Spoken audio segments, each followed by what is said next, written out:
Welcome into Second Down on ESPN Radio. Christian Gokel alongside Cody Queen. Glad to have you alongside on this Wednesday afternoon. Our last show for the week, Cody, is we have Braves Day Baseball coming up tomorrow and Friday. So, I mean, hey, nice little 4-day break for us there, Cody. You deserve it. Thanks. After just having a million breaks and everything, I'm cool with it. Cool with it. Get to have a nice warm day and watch the Braves. Absolutely. And again, glad to have you alongside. And a rough night for your Atlanta Braves last night as they fall 14-8 to the Miami Marlins. I remember just a couple days ago we were talking, all right, tough start to the season, 4-4, get a chance to come in and get it going against the Miami Marlins. Then you lose that series finale on the controversial call to the Phillies. You come into it 4-5, and you're like, all right, now we really need to get to the Marlins. We got a 4-game set. We'll have something going. Lost 2 in a row. And bad 2 to Marlins, but you've lost 3 in a row now. now. You lost like 2 to the Marlins. That's what I'm saying. Yeah. 2 in a row in this series. Hopefully a chance to split the series with them coming up. But, I mean, Cody, you lose in extra innings where for the second time this season you can't get your free runner home from second. They're able to get 2 runs across in the top of the 10th. And then last night, the hell was that? Something severely wrong with Max Fried, in my humble opinion. I mean, now we've seen 3 straight starts. First one, he goes 5 innings, gives up 2 earned runs, but he gets close to 100 pitches in those 5 innings and just looks kind of clunky. Second time, he goes 2 innings, and then we see what he had last night. That stat line for Max Fried, 4 innings pitched, 7 earned runs. Actually gave up 8, 7 of them earned, and just another bad start for him. And it's like he's throwing grapefruits up there to everybody else, Cody. I mean, everybody's getting singles, doubles, and then Adam Duvall, the former Atlanta Brave, 2 home runs last night.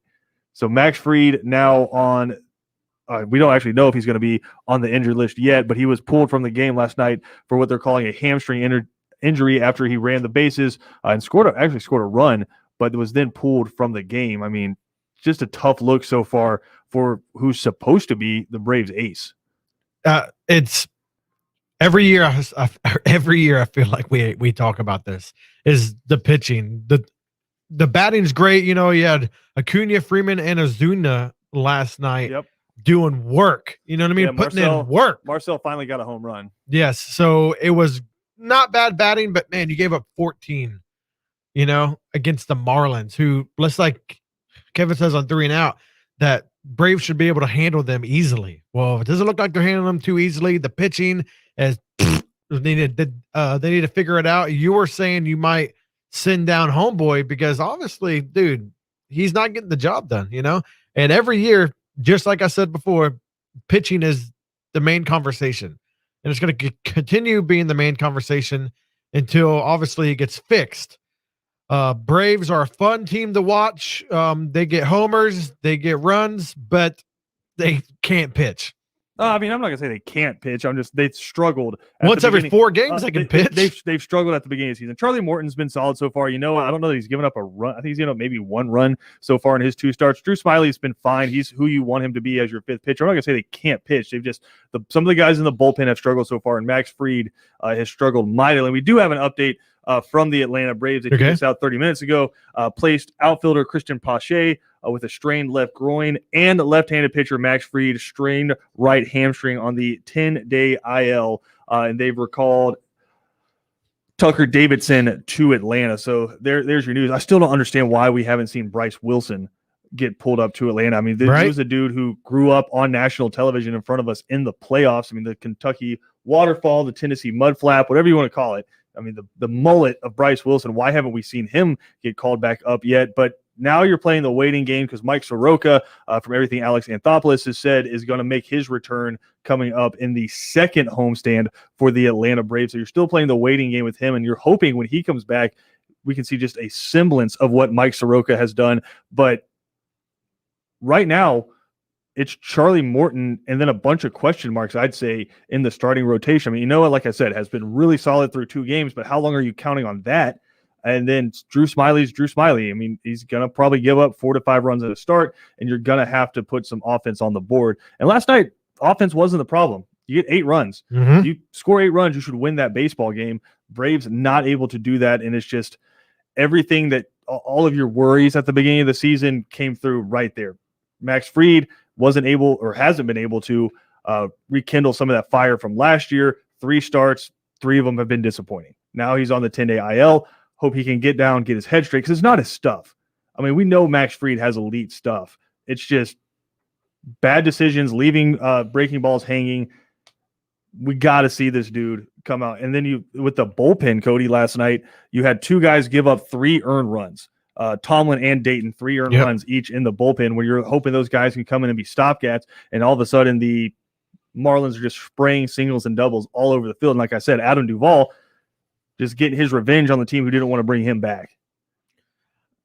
It's tough. It's a tough look, man. But Braves, it's still real early in the season. Offense is on fire. Freddie Freeman's starting to come around. Marcell Ozuna got his first home run of the season last night. Ozzie Albies' bat is starting to pop a little bit, and Ronald Acuna is currently playing at an MVP level. I'd say he's had the best start of anyone in Major League Baseball right now. So I think once the pitching rotation can find some consistency, I think the bullpen's a little bit worn out because these starters haven't been able to give them a lot, specifically Max Fried. So the bullpen probably a little bit worn out. That's why you saw, I think, Max Fried go up to bat when he supposedly hurt his hamstring on that double, right? That's why you saw him go back up there, is because you only have a 4-man bench right now.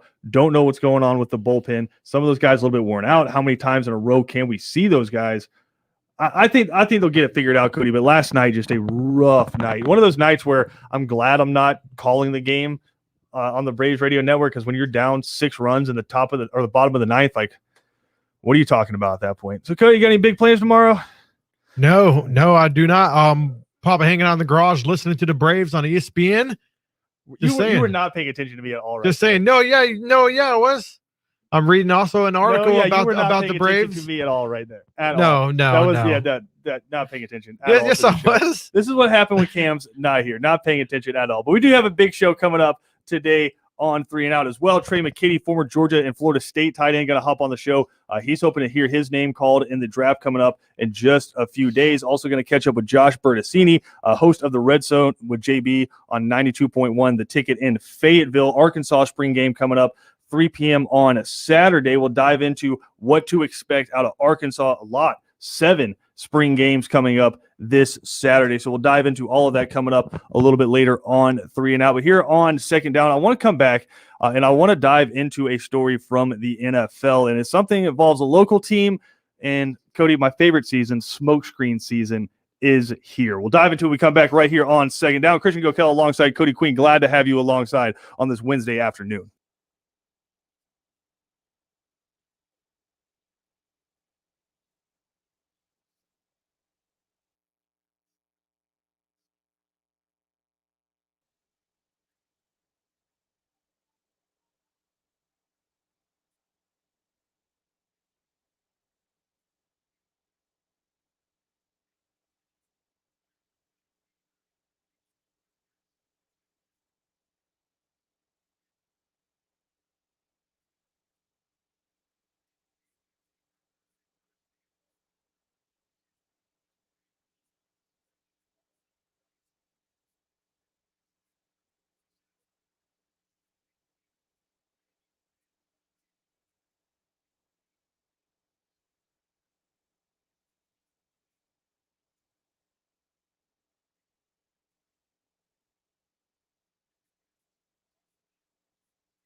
Cody, did you hear the rumored story about our friend Usher there? No. He apparently, and this has come out now that maybe somebody was falsifying on the Instagram, but some ladies from an adult entertainment establishment claimed that Usher was paying with Usher bucks, quote unquote. Where I got the picture for you right here. Is it like Bitcoin? It's literally $100 bills, $20 bills, and $1 bills.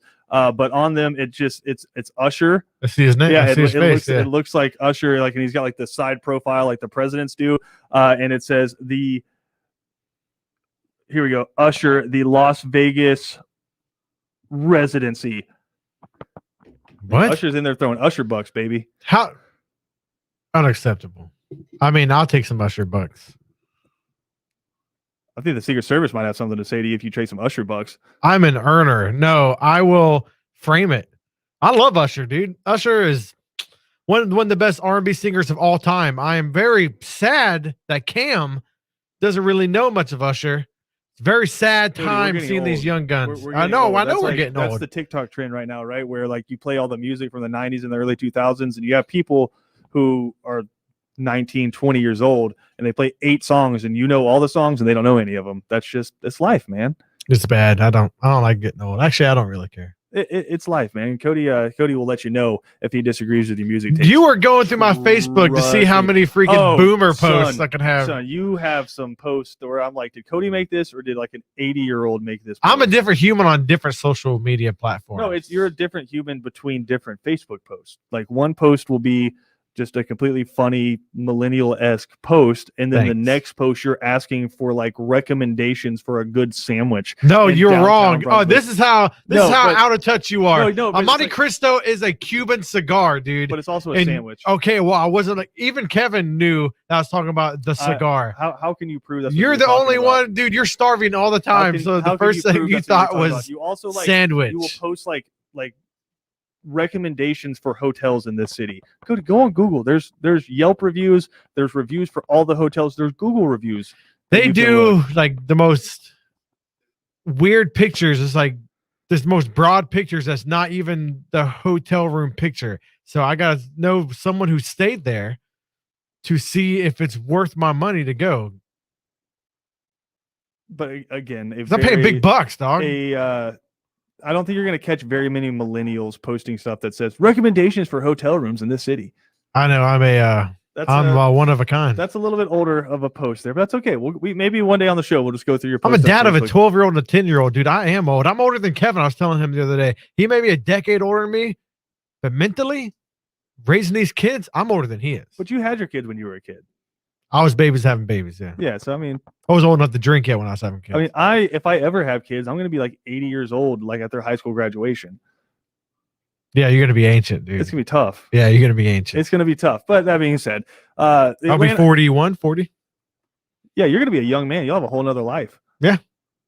It's exciting. To me. That's exciting. Maybe we'll just look. This is some getting good engagement this time. I mean, are we going to get you to admit that you were just like reading your phone and not paying attention? I was reading the SB Nation in the last segment. No, I don't understand how you're going to try to throw it to me like calling a game and all that, and then you go, "What are you doing?" I'm like, "Okay." He changed the conversation real quick. What am I doing? Listening to the Braves in my garage, drinking some brewskis, maybe. Seeding my lawn. I don't actually really need to know. I was kind of like trying to make like false conversation with you during the broadcast, the hypothetical broadcast I was doing, and you realized I was talking to you as you were reading. It's okay. It's okay. Kevin does it literally 3 times a show. Where BJ will direct a question to Kevin, and Kevin goes, Is this a safe space? This is 1,000% a safe space. Yeah, I lied to you. I wasn't paying attention. I know you weren't paying attention. I was reading an SB Nation article about the Braves and what they need to do. Don't get defensive. It's okay. I mean, listen, I forgive you. Let's move on. We're going to talk some Atlanta Falcons. Teddy Bruschi had an interesting thought on what the Falcons are going to do with the 4-pick code. We do have some audio from Get Up. Teddy Bruschi, as well as Kimberly Martin, were on Good Up talking about the Atlanta Falcons. And for the most part, people think the Atlanta Falcons, if their quarterback, right, the air quotes, their quarterback is available, the Falcons are going to take a quarterback at 4. Teddy Bruschi had some different thoughts. This is from Get Up on ESPN.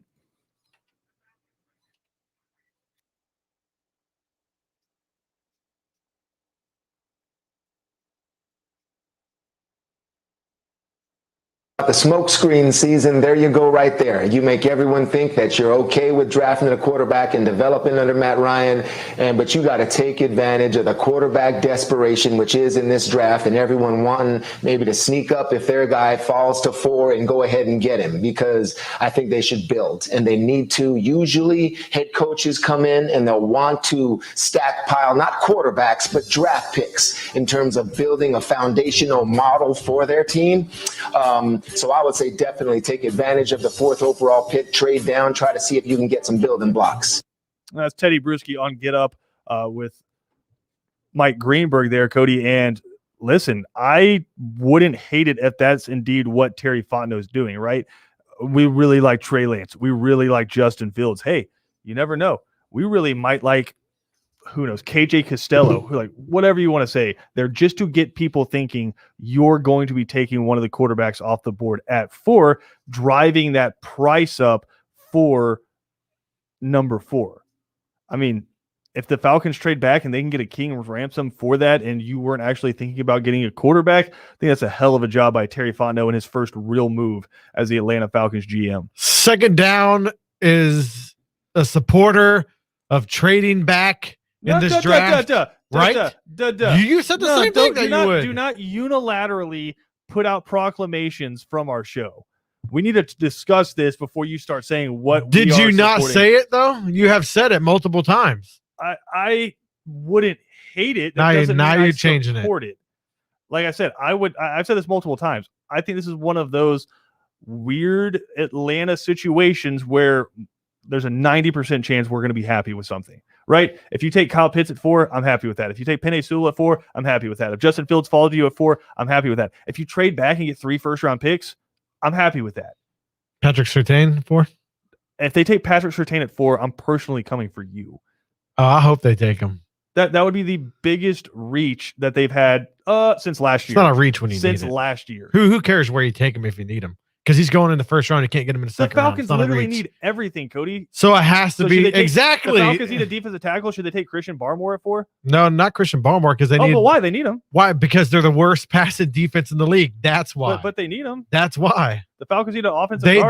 They need a corner. They need a corner more. Should they take a guard at 4? They need a safety. They need to go exactly. Get a safety then. Should you take a safety at 4? Go ahead. No, Patrick Surtain is not a top 4 pick in this. What does it matter, dude? You are stuck on the draft boards where he should be 12, so you shouldn't draft him at 4. Who cares? So you're saying that they should draft him if they are at 12 instead of 4? What does it matter if you need that freaking position the most? You need that position the most because you are the worst. If you have 10 guys on your draft board above Patrick Surtain, if you have 10 guys on your draft board above Patrick Surtain, which most people do, and they're sitting there, and then you go down, skip all 10 of them and take Patrick Surtain, that's what losing teams do. Because you're leaving literally 10 guys on your board that you think are better than him, that you have graded out better than him, but you're drafting for a position of need. Positions you don't need, instead of tight ends. Instead of drafting the best player available. You know what teams draft the best player available? The teams that are constantly in the Super Bowl. Cool. Draft an offensive weapon, which you're already top 10, and just leave the defense and be 32nd again. And then go with the under 500 record. Yeah, and you don't have, 8 more picks in the draft. Yeah, but you're not going to get a person like Patrick Surtain or J.C. Horn. Those are the 2 corners. The rest of them are nowhere near as good. You're not going to get nowhere near as good. You're going to get a scrub again. You're not going to get a guy like Penei Sewell or Kyle Pitts either, or Justin Fields. You don't need that. You would seriously take Patrick Surtain over Justin Fields, Penei Sewell, and Kyle Pitts. Yes, that is absolutely insane. I would. That is insane. Defense right now. You need to concentrate on what you need. Cody, that's insane. Just they're really good, man. We don't need more passing options, but we're gonna take him anyway. But let's look at Kyle Pitts. Let's look at Kyle Pitts. Everyone is saying that Kyle Pitts is arguably the best player in this draft. Like, regardless of position, the best player in this draft. 0 people outside of maybe Patrick Surtain's parents have said he is the best player in this draft. But let's look at Kyle Pitts. You're saying, why would you get this guy if you already have it? That's looking at 2021. The Falcons are going to play football past 2021. Julio Jones isn't going to be in Atlanta forever. So if you draft Kyle Pitts and you still have Calvin Ridley, then instead of having to find somebody to replace Julio Jones 2-3 years down the line, you already have him and your offense doesn't skip a beat. I think Russell Gage. And I Whereas think if Patrick Surtain was Denzel Ward graded good, he could be a top 4 pick, but he's not graded like that. I think he's good. I think Obviously, he's good because you draft him over Penei Sewell and I Kyle think Pitts. he is good enough. I think and he's one of the Justin best corners Fields. to come out. I think he's one of the best corners to come I out. think he's probably the best cornerback in this draft, but that doesn't make him a top 4 pick. Yeah, It's like taking- it's like- I see you're concentrating on the number. No, but it's I don't it's understand it. That's what is not to understand? That you, There's because tiers. you're at 4, so you got to draft a need that you don't There's don't tiers. need The right now Falcons don't need offensive because you're linemen. trying to win with The Matt Falcons Ryan don't need now. offensive linemen. Matt Ryan was the most hit quarterback in the NFL last year. Okay, The Falcons don't need offensive I linemen. wouldn't be mad with Penei Sewell. But you said you would not take be. Patrick Surtain That I over would him. take Patrick Surtain over him. And the Falcons have also fired everybody and cut their entire secondary that was the worst in the NFL last year. They brought in Dean Pease as their Yeah, new they cut everybody defensive so they don't coordinator need and their new defense. defensive coordinator. So you're proving my point more They that you got rid of they everybody. spent the 17th overall pick last year on a corner that was super okay. Exactly, and this guy's going to be better If you immensely. Cody, I can promise you, Patrick Surtain is going no higher than 10, and it's because there's tiers in this draft. Oh, if we're doing predictive, not what I would do. Yeah, he's not going top. But 10. there's tiers in this draft, Mhm. and Patrick Surtain is not a tier 1 player. yeah, I think he is. But he's not. Okay, There's like 5 tier 1 players. There's Penei Sewell, there's Trevor Lawrence, Wilson, Fields, and Pitts. I don't know why Wilson's in there. I still don't. I'm not a huge fan of Wilson either, but all. just based off of He's- based off of everything everyone's saying, he is the 4th best quarterback. but everyone's saying he's the 2nd best quarterback, and a lot of people have him better than Trevor Lawrence for whatever that's reason. nuts. I That's think insane. Maurice Jones-Drew is the only one I've seen out there hitting with Justin Fields as the number 1 quarterback. He's kind of taken that corner. just feels my number 2. He's kind of taken that corner. He's my number 2 too. Yeah, My number 2 too. nothing has changed. I don't know what's going on. With it. But Patrick Surtain, you just don't draft him with 4. If you want to draft Patrick Surtain, you call and you ask the number 8, 9 team. Yeah, obviously, that's the dream to move back But and get that's not first the round dream. picks. That's what you have to do. If you're stuck at 4 and nobody's willing to give you what you want to move back, you can't just sit there and take Patrick Surtain, I'll see why not. because then you're not executing the draft correctly. Okay, I think so Because you're taking somebody nobody else in the top 5, 6 is going to take. because they don't need him. Yeah, But exactly. And so somebody who does need him, you have which to the Falcons. you have to trade out. And I move agree. back. That's the perfect situation: is trading out then getting him, going back to 12 or something like that and getting him. But that you're talking about the perfect situation where you get like 2 or 3 first round picks. How many people are going to give that up right now? That's The it. San I don't think there's 49ers anyone. just gave up a ton. That's it though. Who else? You don't think the New England Patriots are interested? No, I in do not moving up think to Bill get a Belichick quarterback? would do that. No, absolutely not. You don't think there's other teams right now that need a quarterback that aren't interested in that? I can't name I've any. been listening to the radio, watching TV, reading reports that there are a ton of teams interested in their future franchise quarterback. I cannot name anybody. Not even the Panthers because they just got Yeah, the homeboy. old Sam Darnold. There's plenty of teams interested in 4.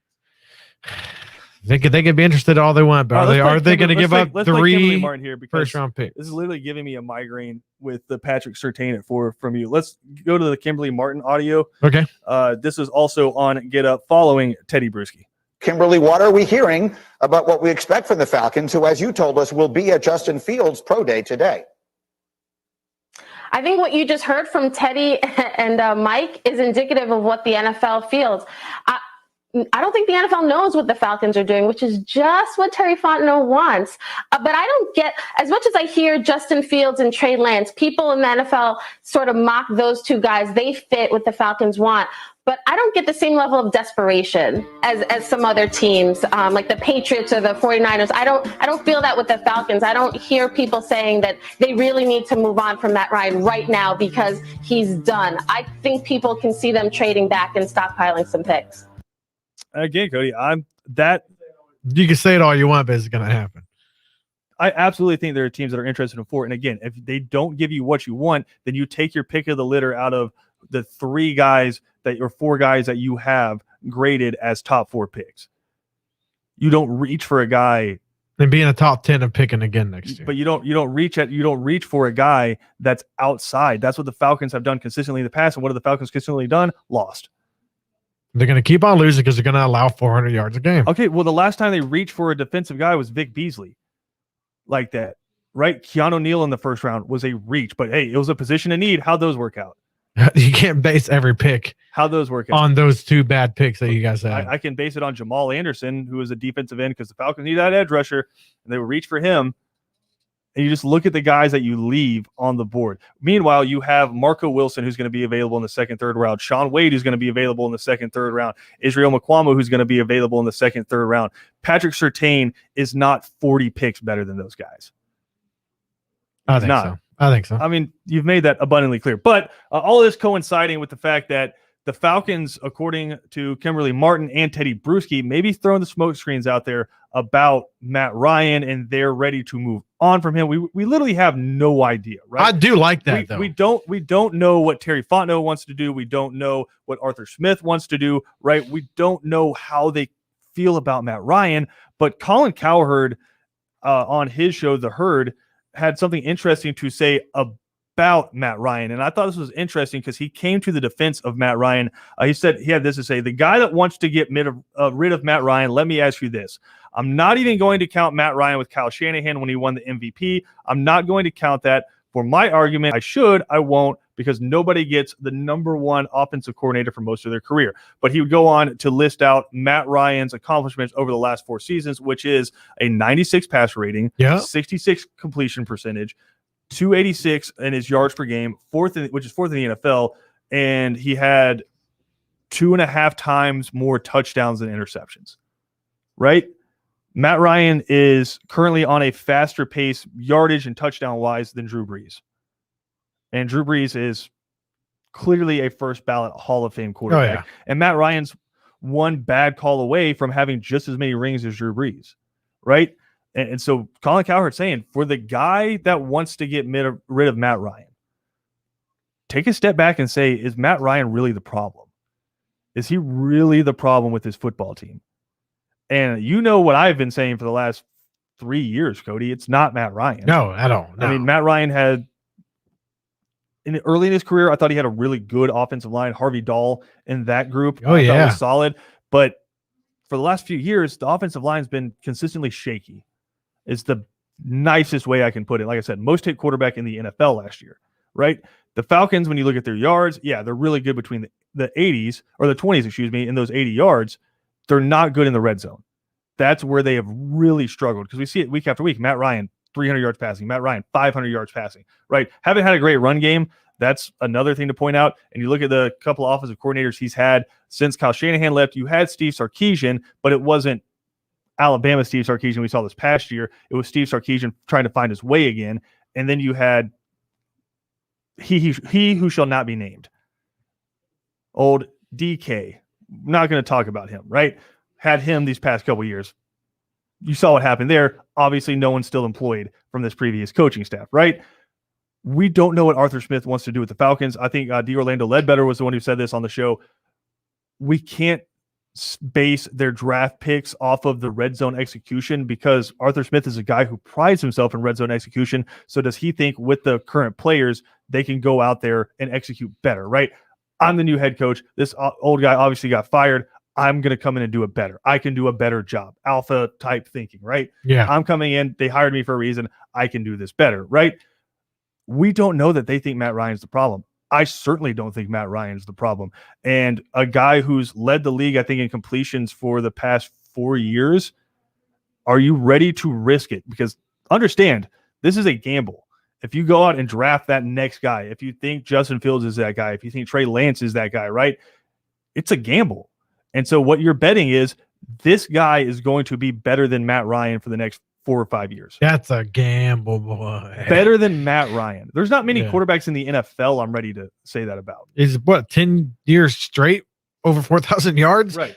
With amazing amount of touchdowns compared to interceptions. It's like it's insane to look at the stat sheet of this guy and then him get disrespected from this drafting quarterback Just talk. I don't understand the reality, right? Like understand the reality is, if you do this and say you draft Trey Lance, you think he can go to the moon, right? He's just got all the potential in the world. Here's what your gamble is. There's a good chance it's not going to work out. He had less starts in college than Mitch Trubisky. Huge chance. So are you ready to have Matt Ryan get traded after next year, go to another team, probably go to the playoffs, probably, like you said, throw for another 4,000 yards. Meanwhile, you're watching your Mitch Trubisky. Yeah. Ready for that. Because there is a distinct chance that's going to happen. Come to the Broncos, baby. We like the old quarterbacks. Yeah, Matt Ryan goes to the Broncos Super Bowl. Yeah, that's ridiculous. I mean, they took the carcass of Peyton Manning to the Super Bowl and won. And beat like a dominant 15-1 Carolina Panthers team. Yeah. It's Matt Ryan, just like you're saying, is not the problem. He is a guarantee. Like, there's not too many quarterbacks where I'm saying, hey man, there's like Patrick Mahomes, guys that are going to be guaranteed a top 10, top 5 quarterback in the league every year, in and out. It's going to be Matt Ryan. So why is there doubt in the community right now for Matt Ryan not going to continue to have success? And if you do think, because I've heard this argument too, Cody, if you do think it's top 4, you have to get your quarterback now. Well, if it's your 4th grade, let's say Justin Fields goes 3 to the 49ers, which I think would be the smart pick for them. I agree. Love Mac Jones. Think he's going to be a good NFL quarterback, but Justin Fields to me is a step above that. But say he goes 3. And so you're sitting there with the chance to pick your 4th best quarterback.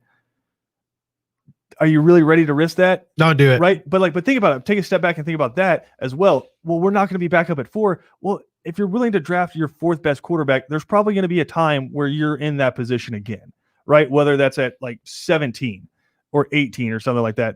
There's going to be a draft where the first 4 picks aren't quarterbacks. This will actually be the first time ever if that happens. Yep, it should be. You see the first 4 straight consecutive picks as quarterbacks, right? Never happened in NFL draft history. You got to think there's going to be a draft in the future where you can get your guy. But I would also say this. The Steelers, they're not going out when they have a bad season and try to hop up and get their quarterback or throw away draft picks to try to get in the top 4 because Ben Roethlisberger is getting older. You don't see that. The Patriots never did that with Tom Brady. They actually traded away his successor. Oh, yeah. Right?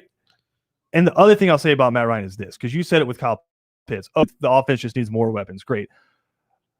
The passing game's obviously elite, and that has a lot to do with Calvin Ridley. That has a lot to do – Julio Jones was hurt last year, but it has a lot to do with Julio Jones. I thought Russell Gage played a lot better. Yes. Hayden Hurst is a good tight end. I'm not ready to say he's a great pass catching tight end. I think he's good. I think he's serviceable. I think much like Austin Hooper, if you play tight end for Matt Ryan, you're going to get targets and you're going to get stats, right? I'm not ready to call him great. I think he's very good. Not great, right? But look at the run game. Like we talked about this the other day. The best running back he's had since Michael Turner at the beginning of his career was Devonta Smith. For like a season and a half. Smith, I wouldn't even say was the best running back for his entire tenure there, because then Tevin Coleman kind of exploded, right? But I credit that a lot to Kyle Shanahan, because if you look at Kyle Shanahan's tenure, he does a great job of getting the most out of running backs. He's turned Alfred Morris into like an 1,800-yard guy in Washington.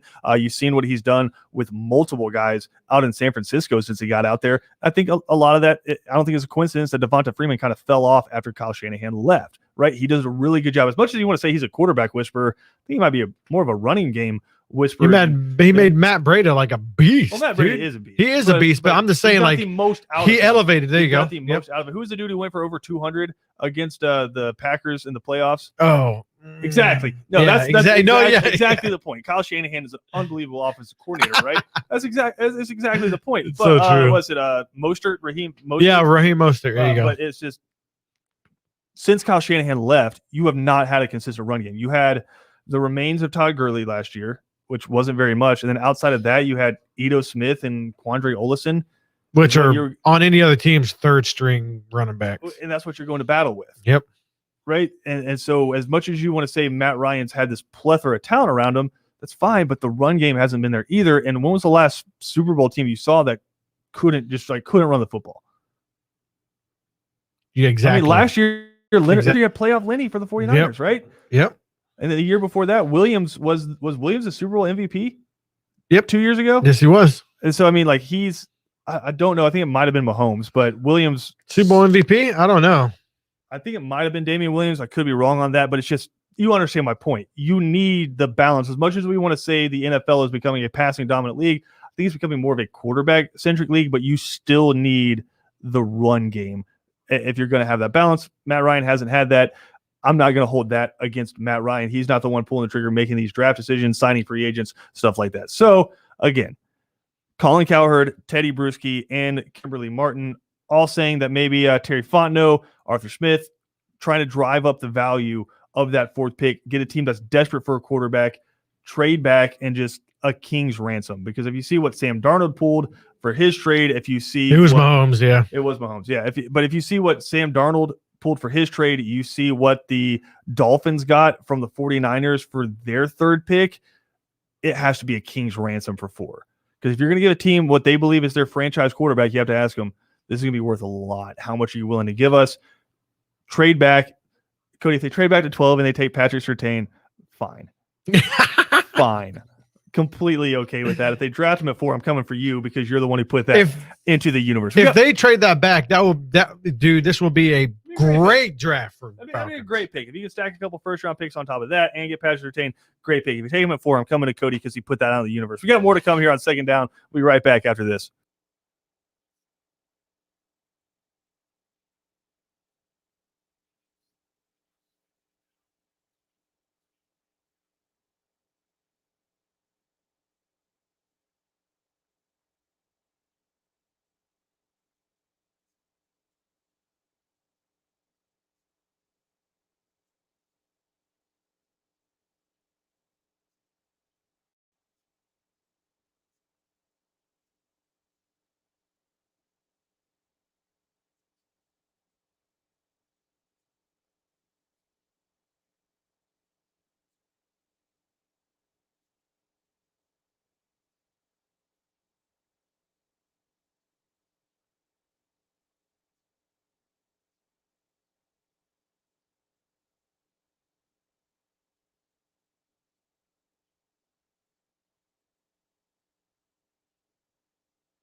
A happy birthday to a few Braves legends, Cody. Greg Maddux, Steve Avery, and old David Justice. Happy birthday to all three. That's a heck of a trio for a birthday group.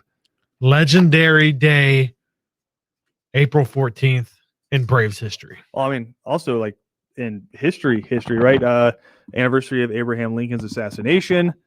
That's not good. The Titanic struck by an iceberg Jesus, not good. today, and also the invention or the first publishing of the Webster's Dictionary Not good. today. Why is the dictionary not Super good, not Cody? good. Super not good. I'm just playing. Thank you for Cody- Webster's Yeah, Cody not a big fan of the dictionary of apparently. words and reading. Yeah. I'm just playing. I like it. We do have Braves coming up for you a little bit later tonight. You have Nick Neidert versus Charlie Morton. Hopefully the Braves can end this 3-game skid. Cody, is it just because we've waited so long for like a full season of baseball that we're overreacting to the beginning of the Brave season, or is it because there's legitimate concerns for the Braves? Overreaction, I think. You used to 60-something games last year, so you used to bang, bang, bang, bang. It's going to take a while for these players to get going. You know, the Marlins, dude, come on. I mean, you're still waiting for the return of Mike Soroka, Yep. right? Max Fried's now on the 10-day IL. Hopefully, while he's rehabbing the hamstring, he can get with the Braves training facility, just get the mindset back from last year. I think, was it Wes Blankenship tweeted last night, can I trade in this 2021 Max Fried for the 2020 Max Fried? It's like, Yeah. I mean, he's still Max Fried, right? He'll be Yeah. fine. Maybe it's time to shave the attempt at the goatee, Cody. I mean, you give me a hard time all the time when I kind of let my facial hair grow out a little bit. Sure, that's what it's called. I mean, technically it's hair on my face. It's like Johnny Depp style, though. It's very stylish. I'm not going to lie. That's a huge compliment. I don't know how inherently true it is. I think Johnny Depp has 1,000% facial hair than I do. I don't know, man. Like, I don't know. Your mustache is very weird because it's super blonde. You do Yeah. have one, but then you got to get like really close to look at That's it true. because it's like the same color as your skin. It's very weird. I mean, not everybody can have your luxurious beard. Thanks. I mean, I appreciate it. Listen, everybody, BJ loves to give PJ credit for this, and PJ has a beard, but to PJ's detriment, the mustache doesn't fill in. 50% of a beard is part of the mustache. So the neck beard, that's where you have to throw in the I neck. think your percentage if it is might neck be a beard. little bit off there, but I'd say it is a huge portion. of No, that. it's no. You gotta have a mustache. You gotta have I'm gonna say a it's good not mustache. 50%. Like, if you're talking about, are you talking about surface area or are you talking about visually? visually and surface area. Yeah. 'Cause, I mean, surface area, I think your mustache maybe makes up 10% of your facial hair. No. Because if you don't have it, you look Amish. You look like the Jebediah plowing the fields. You know what I mean? It is true. But anything's better than what Kevin's got going on. Dude, it's pathetic. Because Kevin kind of looks like, like in a cartoon, like The Simpsons or something like that, when they're trying to show stubble. And so they just like draw like 5 little lines on the character's face. That's literally Kevin's facial hair. It's like Homer's hair. What is like the 3 lines, literally, whatever? That's Kevin's facial hair. It's tough. Oh yeah, but my hair is going from my head to my face and a little bit to my back. So I luckily It's do not not have good. that problem. yeah, I don't have much back hair, but I can tell it's gonna start happening because I'm getting old. You have some distinguished gray going on in the beard right now. And yeah, is it like George Clooney-ish, or is it just like Cody, kind I of would- like hobo? I like love ish? you. I love you. I don't know that I would ever compare you to George Clooney. Thanks for the hype up, man. Well, that's like me asking if my hair looks like Brad Pitt. Come on. Of course it does. No, it doesn't. Yes, it You're does. so sweet. Now you're making me feel bad. 110%. I'm your Yeah. hype man, even though you're not mine. Now you're making me feel bad. Well, it's George Clooney, man. It's Yeah, Clooney. I can be George I Clooney. would never compare myself to George Clooney except to say we're the same species, but maybe we're not even that. Elite of the elite.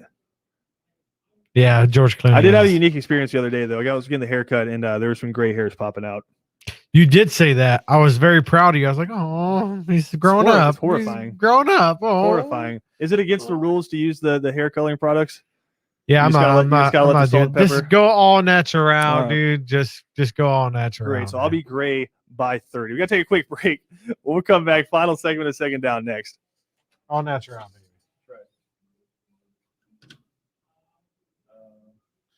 I got it.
do it.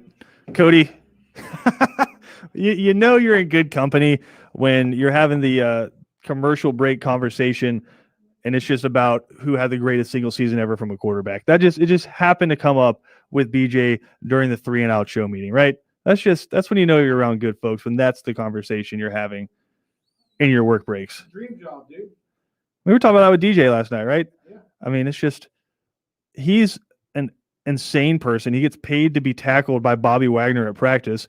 We get to sit in chairs and talk about him getting tackled by Bobby Wagner at practice. And then criticize 200-pound men who can run 4.340s for not doing something perfect on one play. The coolest thing ever is when we're like, dude, were you ever been like hurt, like hit hard? He was like, nah. No, he's like, I hit people. Big show coming up today on 3 and Out. We'll catch up with former Georgia tight end Trey McKitty. He's getting ready for the draft. That's coming up at 4 o'clock. BJ Bennett, Ben Troop, Kevin Thomas coming up next right here on ESPN Radio.